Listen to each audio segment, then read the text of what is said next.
100% guarantee দিয়ে বলতে পারি মামনি তুমি এটা বানিয়ে দেখো। একবার বানাবে, একবারে এই নো ফেল চিতই পিঠা হবে। এতটা নরম তুলতুলে এবং জালিদার ফুলকো ফুলকো হবে যে নিজেই অবাক হয়ে যাবে। একদম আনাড়ি হাত হলেও প্রথমবার বানাবে, প্রথমবারেই একেবারে 100তে 100 নম্বর পেয়ে পাশ করে যাবে। প্রথমে কি করতে হবে, এখানে 1 কাপ পরিমাণ পানি দিয়ে দিয়েছি, নর্মাল পানি।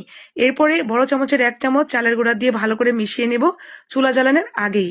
এরপর চুলাটা জ্বালিয়ে নিয়ে অনবরত নাড়তে নাড়তে এরকম হালুয়ার মতো যখন হয়ে যাবে, তখন চুলাটার সাথে সাথে বন্ধ করে দিয়ে আরো 1 কাপ নর্মাল পানি দিয়ে হালকা একটু ঠান্ডা করে নেব। এরপরে ঠিক যতটুকু গরম আছে তাতেই মেশাবো আস্তে আস্তে চালের গুঁড়া। আতপ চালের গুঁড়া, সিদ্ধ চালের গুঁড়া অথবা শুকনো চালের গুঁড়া, যেটাই হোক না কেন সেটা দিয়েই হবে। আস্তে আস্তে মেশাতে মেশাতে চালের গুঁড়ার সুন্দর ঘন একটা যখন ব্যাটার হবে, স্বাদ মতো লবণ দিয়ে জাস্ট তাওয়াটা গরম করে নিয়ে এরপরে ব্যাটার দিয়ে দিবে। উপর থেকে ঢাকনা দিয়ে কিছুক্ষণ